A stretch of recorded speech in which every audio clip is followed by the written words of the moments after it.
Get in the know. Non-stop Vikings talk. It's Purple Daily on Score North and ScoreNorth.com. Purple Daily, presented by Surly Brewing Company. And welcome into Purple Access, presented not only by Surly Brewing Company, but our friends at TCL Television. Enjoy more, especially when it comes to sports, with TCL.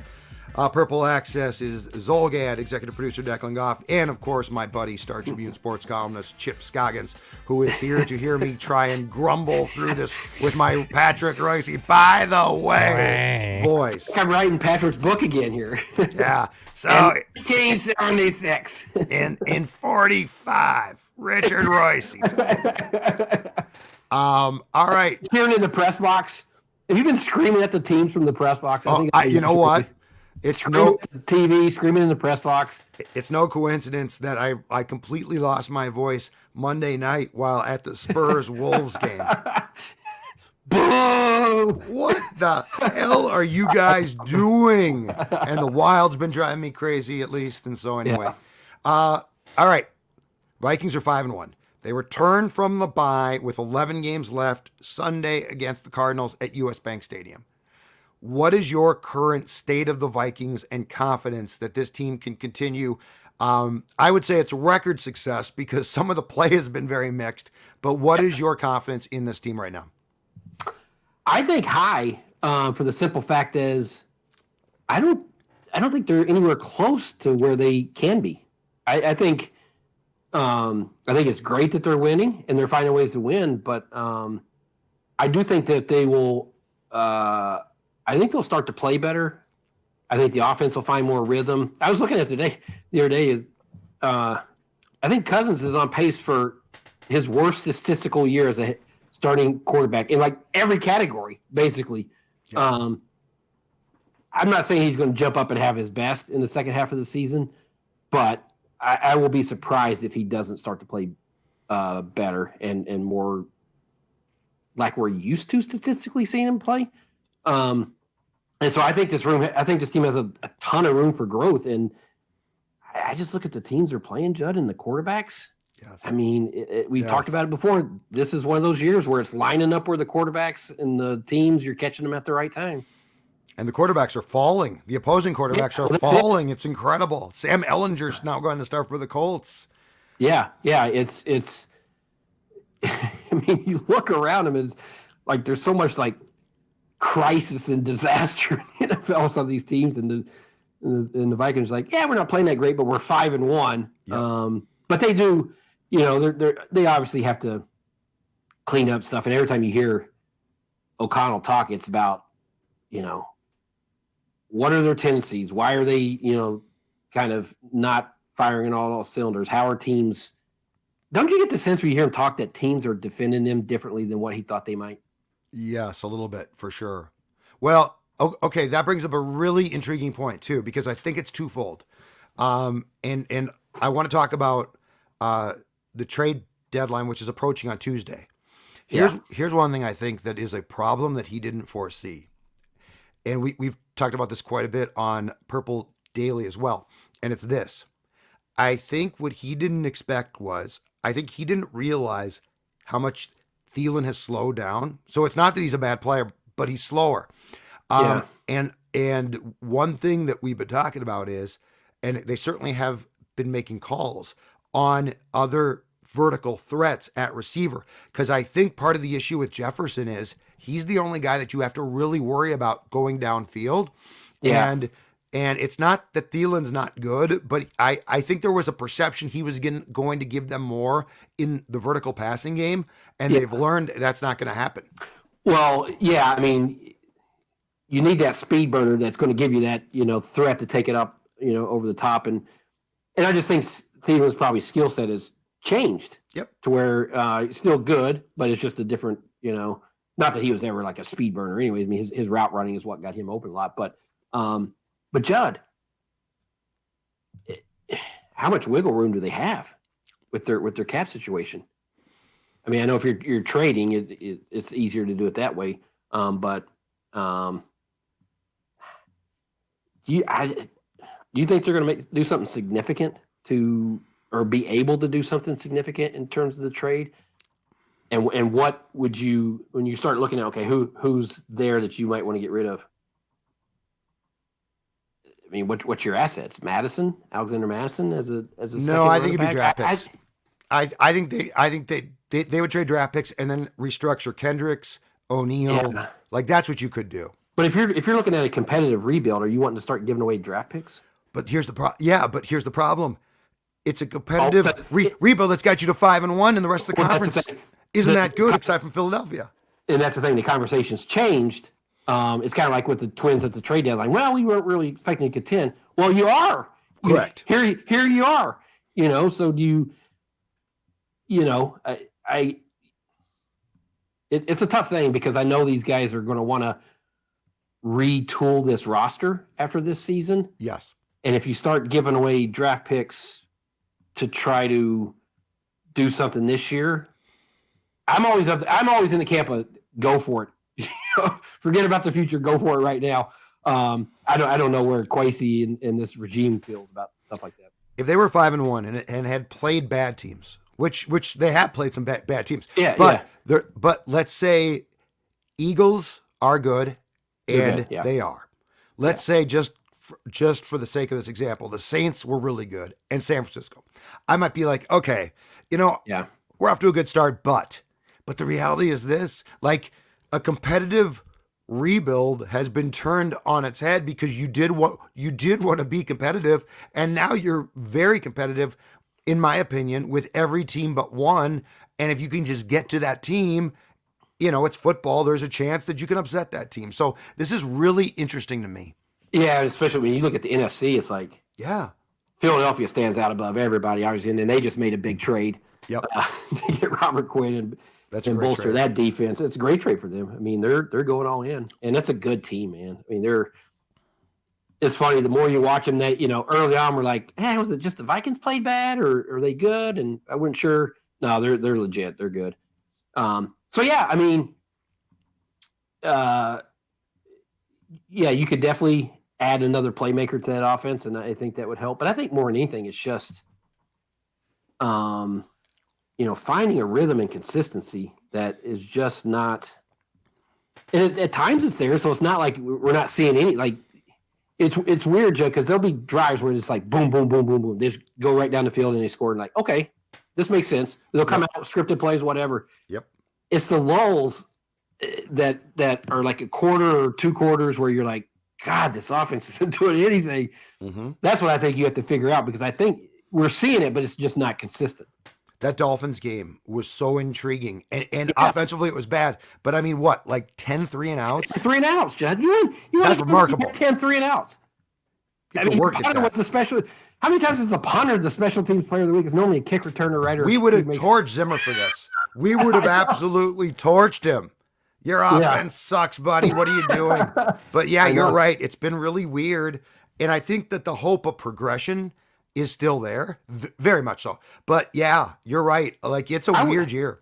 Wouldn't it be fun to, like, this is where you need the behind the scenes like the Cardinals have during the season, where you can hear. I mean, they're not going to give you everything, but I would love to hear O'Connell and Cousins just sitting down and talking through like what's working and what's not working and why is it just a lack of consistency. Because I think it's a bunch of different reasons, but it'd be fascinating to hear those two kind of hash it out and talk about why they think it's not where they want it to be yet. Yeah, it's weird too, because I can't decide to a certain point how much of this just falls on O'Connell himself. Because, I mean, he's new at this and he's got ideas, but I mean, clearly he's not anywhere near unveiling like what he foresees. And so I'd like to know how much of this just, in some ways, Chip, comes back on him. Not to rip him, but this is a whole new. He didn't even call plays. 6 games. He didn't call plays. And he didn't call plays. So, but how much is that, and how much as it is? I mean, how much leeway do you give them that this is a new offense and it's brand new and they're still trying to figure it? I mean, what is how long do they get to use that that excuse, if that's what you want to call it, or explanation? 8 games? I don't know. I don't know. It's a good question. I mean, there's not like there's a stop sign. I mean, they're winning, so it's weird because if they weren't, we would be much more upset and impatient. Oh gosh, yeah. If they were, 2-4, we would. The temperature would be a lot hotter in town right now. And I think we're all on the same page here, which is a lot of the optimism has to do with how bad the rest of the conference is. I mean, the Packers seem to be a mess. That always helps. Well, there's the drama over there. And that's the thing is like, you talk to the players and there's no drama here. They're all happy. But they all say we can be better. But it's like when you're winning and you see how dysfunctional a lot of the rest of the league is, I don't think you never gripe about that. It's just, that at some point they're going to have to play better to win these games. Absolutely. Against better teams. Here's a question for you. So in 2006, in Childress' first year, they got off to, up until this point, a really good start. 4-2 again, right? I think 4-2. Yeah. But they were positioned really well. Halloween night at the Metrodome, the Patriots come in, and this was against a Tomlin defense that was playing great, lights out. And you couldn't run against them. And Belichick said, okay, screw it. We're not going to run. We're going to basically have Tom Brady dink and dunk them to death. And it worked perfect. Do you think that we are, as fans, we wouldn't necessarily see this? Do you think that there is an antidote to undo the 2022 Vikings? Is there to unlock it, to beat it? So what I'm saying is that game against the Patriots started a snowball of what undid that team because that something got figured out. Yeah, I don't know. I don't know. No, because I think you have enough playmakers on this team, whether it's, Jefferson or Dalvin, because I feel like he's starting to get on track, that I think this offense is still going to be good enough to win games. Yep. The defense, that's the one side where I even have, more ambivalence or whatever the word is for the defense, because I feel like there's so many times I feel like they're just hanging by a thread against the pass. But then they make plays, Judd. I mean, it's just like they make the one or two pivotal plays where it's a turnover or whatever or a sack that kind of changes the game. So I don't know. I don't think there's one thing that's going to make this team unravel and start losing these games. I think they got the veterans that probably would. I just feel like there's a better plan with these guys, but it's the defense is the one I want to see it over the long haul. Absolutely. And the offense's play against the Dolphins to me was concerning. The defense actually was good, and it felt like they made some adjustments. And I know that the Dolphins line was down, I think both tackles, but they were terrible. Yeah. But it did feel like they purposely applied more pressure than they had previously. And I would hope that would continue to be the case. Yeah. I mean, they definitely brought more pressure, and you saw Smith Zadarius really showed up and what impacted that game. And he just overwhelmed that backup tackle. But it was interesting. Was it yesterday that O'Connell said he wants to see Pat Peterson be more physical and press at the line? What do we make of that? I have an update on that. I got a text. So Ed Donatel talked today out at TCO. And Seifert, who was asking the Peterson thread of questions, and yes. So O'Connell basically, it was almost as if O'Connell had talked to Peterson, and Peterson's like, I'd like to press coverage more. Yeah. According to Seifert, when Ed Donatel was asked about this today, he was very short with his answer. Really? I don't know that. I mean, this is an interesting one because this is what happens to head coaches. I don't know that the way the defense is playing is how O'Connell foresaw it, but Ed's a crusty old coordinator, so this is how he plays. It's interesting. I wonder if I like what you're doing there. I wonder a little fire going on at TCO, baby. Yeah, I mean, I wonder if fire. I wonder if this was the head coach floating that out there saying, this is what I want without maybe Yeah. he talked about Donatello and didn't get the answer he wanted. So he floated that out there publicly. Or Peterson talked to him. Yeah.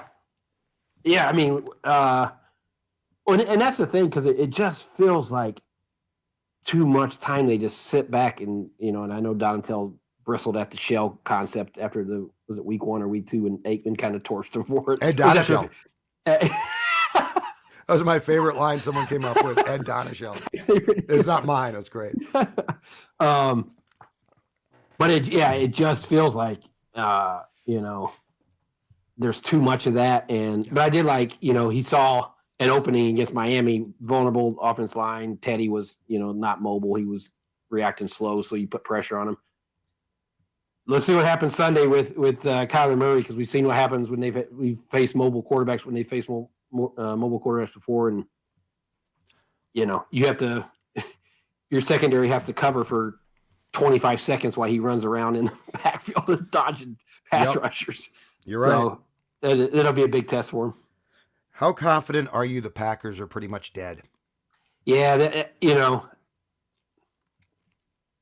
there's still that little sliver of me that always says, okay, it's Aaron Rodgers and the relaxed thing still in your mind. But, man, they look it looks like they're ready to be done. It does. I mean, it just looks like a dysfunctional family arguing at Thanksgiving, and everybody wants to go their separate ways. Yes. Can they get themselves back? I guess they can. There's still enough time, but man, they look. What are they, 2.5 back now? The Vikings and 3.5 because of the tiebreaker. 3 in the tiebreaker. It just looks like something was fundamentally flawed or wrong going on there right now. It feels like Aaron, who, by the way, I'm not defending one bit, but it feels like he's reached his breaking point with this whole thing. Yeah. And I think that's where I don't know that you can recover from that one. Well, when he's saying, some guy should be playing, I mean, it's just, it's, if the losing continues, I'm guessing he's going to be more and more vocal about,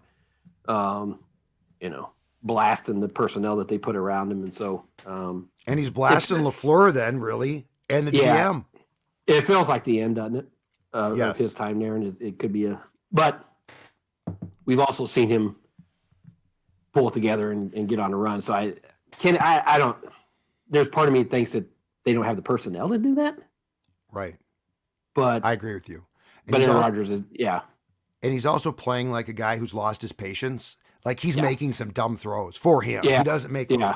And it's almost like he's like, well, screw it then. Yeah, he is a petulant child at times, and it feels like that side of him is really coming out. And I just, this for the first time in a long time feels like, okay, I don't know that this is recoverable. Well, that they're not going to pull it back together. I mean, we've seen different things throughout his time there, but little mini brush fires and whatnot. Yeah. But this feels like just unsalvageable at this point, and we'll see if they prove us wrong. So, Chipper, one thing that's great about the schedule is when it's released, it's great. You go through it, you predict wins and losses, blah, blah, blah. But the great thing about this league, I think it's great just because it's fun. The great thing about this league is it is incredibly turbulent. So, like, things change mightily. Vikings have 11 games left. I'm going to run through the games. Stop me at the games that you are now most excited about, which I would guess would be different than what excited you probably in April. Okay? Yeah. Cardinals on Sunday. Commanders, Bills at Buffalo. That one. That one's going to be. What do you think of that one? I think the Bills are really good. Yep. I think they're the best team in the NFL. So, but I don't think anybody'd pick a win going up there. What do you want to see there then, though? Let's just say we all agree a win is a long shot. What do you want to see from this team where even if they lose, they will leave with you saying, okay, it's a loss to a really good team, but. I would sit here. I mean, I don't think I could sit here and say, I want to see their defense slow them down because I just don't know that's that. I want to see if they can hang with them in a shootout. If Kirk can have one of those games where it's like, all right, Jefferson is going to get 180 yards receiving, and Dalvin's going to, just do they hang with them and make it competitive, and if they can match score to score with them? Because I think Buffalo has so much firepower. Oh, they do. They do. All right. The next week, 3:25 game here against the Cowboys. The next game is a Thursday short week game, Thanksgiving night against the Patriots. Yeah. Then we start December, a game here against the Jets, a game at Detroit, Indianapolis here, the Giants here. That one. I mean, 2 rookie head coaches who are probably Giants are 5-1, right? Or yes, 4-2, 5-1. I think that's correct. I think they're 5-1 as well. But anyway, 2 rookie coaches that, probably are doing a lot better than what people would have said preseason record-wise. 6-1. I know they only lost 1. No bye yet. That one to me intrigues me just to because I haven't seen a lot of the Giants, so I can't sit here and say how they're winning or why they're winning. But I think that guy,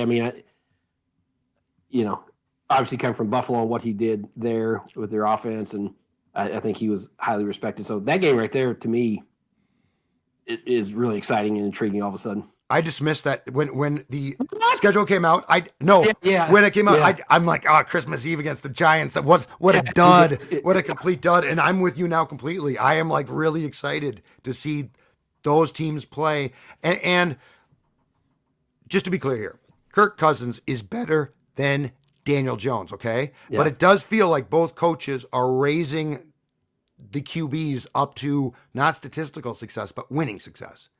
Well, and we talked about this last week, and you asked me the grade we'd give for Cousins. Like, well, we've always given him a bad grade for record, so let's give him a good grade for now. If he can start to add the statistical component, which I still think it will happen. I think it's there, and I think it's coming. I just don't know, when, but I think it'll be there. I'm not sure. I'm not sure the passing yards are as much because a lot of them were picked up in like hopeless games. That's okay. So I think the passing yards won't. They probably won't catch up, and I don't care. Yeah, but it's more the percentage. Yep. And I think he has 5 interceptions already. John, I'm not going to sit here and knock him for interceptions because some of them have been aggressive ones. And if we're going to pick on him for not being aggressive, we said all along, it's like, hey, you may throw an interception, deal with it, move on. So now you don't want him throwing, 20, but if he throws an occasional one, like what was the game the other day where he didn't take the check down and he threw it, tried to go to Thielen and the guy sat on bad pass. You know what? I'm with you. Okay, it happened. Yep. Now it's easier to say that when you win the game. But I don't mind the aggressiveness there. Yeah, in fact, the pick he threw against the Bears is exactly the type of pick that we all urged him to throw. Yeah, because it might take the check. Yeah, exactly. Yeah. Come on, Kirk. So, okay, the last 2 games, both on the road, New Year's Day at Green Bay, and then at Chicago. Yeah, anytime at Green Bay, that's always that was New Year's Day. Oh, that'll be fun. 3:25 CBS New Year's Day. And Chicago, we've seen some weird things there, and I watched them the other night against Patriots, and I don't know if that was more an indictment of the Patriots and where they're at, or Fields and the way the offense kind of played. I think it's more an indictment of the Patriots, but you also have to give the Fields and that offense credit. They scored. They took advantage of it. Ryan Poles is so pissed off right now. Oh, why are we? You know what? I'm going to trade Robert Quinn. You think you're going to win? I'm going to trade every week. I'm going to trade a key player. Let's say that happened here, and you were definitely rebuilding, but all of a sudden you have a big win, right? You start to show signs of, hey, okay, I see where this is going, and then you trade, their first or second best defensive player. How do you think that would be received here? Would people be like, I understand this, I know where they're going, or would it be like, nice timing there, GM? I would defend it. The majority of folks would get mad. You're always in rebuilding mode, man. This might interest only me, but I would pay big money. I want to see Ryan Poles because all of these candidates come with a binder, right, Yeah. their idea for your franchise. I want to see what Ryan Poles' Vikings binder looked like. Oh, well, think about him. Like, you knew that trade was in the works, right? We didn't just wake up Monday and say, I'm going to trade my best pass rusher. So as he's watching that game and seeing his team playing well and, they have that big win, do you think he's just like sweating? He's like, oh my gosh, this is going to be PR backlash when I pull And he this. wants the loss. Yeah. He wants the loss. Make no mistake about it. He wanted that defeat. The two most You have a big win in your trade. The two most frustrated executives in pro sports right now, I guarantee it, are Ryan Poles and Danny Ainge in Utah with the Jazz. Because the Jazz keep winning. And he's like, I don't want you to win. Well, it reminds me, you remember the picture when the Gophers were going to fire Tracy Claeys? They go out to that bowl game. They thought they were just going to get blown off the field by Washington State. Yep. And then they win it. They have this great performance. They have the picture of Mark Coyle and the university president. They just look downtrodden because I knew Yes. Their dog just got shot. This was not the outcome they thought they were going to have to, that they were going to have. So, yeah, I mean, I'm curious to see if Kwesi's able to do anything here at the trade deadline. It's going to be fascinating to see. It'll be telling how he views this season and versus future assets and that, Yep. if he wants to keep draft picks and try to help this team. I'm also curious about this. I mean, there's no question that part of the whole competitive rebuild, or a big part of it, came from the Wilfs, right? Yeah. So I'm curious on two things. I'm curious to see how much they come now and say, hey, it's working. Let's get some help. The other thing is, Kwesi is the guy who I think it was in June told USA Today, I don't want to go full Rams. But his head coach is 5-1 now and just got done watching what going full Rams does. So like there could be a real interesting meeting or that could have taken place between very different factions on how to approach this. Well, wasn't the reports when they first got here early on that they were listening to offers for Daniil Hunter and Yes. maybe some other guys, and so it wasn't like the thought never crossed their mind that hey, let's do like what Chicago did. But then, I mean, you had the ownership from day one saying, nope, this roster is good. We're going to move forward, and the Wilfs are ecstatic by where they're at, and they look around here, and so it wouldn't surprise me if they said, hey, let's mortgage a little of the future if we need to, not go crazy, but if there's a hole that you feel like we need to fill, you have our blessing. What's your best guess? Trades or nothing? I'm going to say nothing. Because part of me thinks that they will look at this and say, we're 5-1 and we haven't come close to maximizing this roster, maximizing how good we can be, that there's still a lot more. They could play a lot better. And so I think my hunch is, as soon as I say this, they'll make a big trade after we get off here. But my hunch is they'll try to improve internally because I feel like there's that potential. What if they don't make a trade and then they go sign OBJ? Yeah. And do they have the money to do it? Again, you could rework enough contracts to fit him in because it would be for 2022 prorated for the last 9 games or something like that. Yeah, 7 games, exactly right. But he knows him and he likes him exactly. And if you feel like he can help you and fit in, why not? So supposedly the 4 teams that are in the running for Beckham are the Vikings, the Chiefs, the Bills, and who was the 4th team? It wasn't the Packers. Now he didn't have them. Oh, Rams. What's interesting is the Chiefs today obtained Kadarius Toney for a 3rd round pick, conditional, I think, from the Giants. So if they now consider him their guy, that takes us down to 3 teams.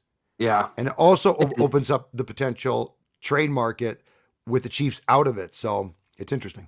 It'll be interesting. Boy, the Bills would be attractive with that offense, that quarterback, and but I mean his familiarity with O'Connell. Does that that's got to count for something? Yeah, I would agree with that. And here's the other thing. So the Bills are attractive. It looks like a great team. I mean, that's all great. But if I'm a millennial, Yeah. right? Do I want to play my games in Buffalo outdoors in December, or do I want the nice comfort of U.S. Bank Stadium Well, or a warm, the Rams, for instance? yeah, I mean the climate would factor into that, but also, I mean, that's not, be honest, where he's at, he's probably looking, okay, which gives me the best chance to win a championship, right? Yeah, probably. I assume that's a big part of it. So yeah, I mean, I'm sure he's weighing all that, but shoot, if I was the Vikings, I would try to make it work and see if he could, give you that another thread on the outside. Absolutely. All right, Chip Scoggins, we will talk to you next week, and I'll see you on Sunday. All right, boss.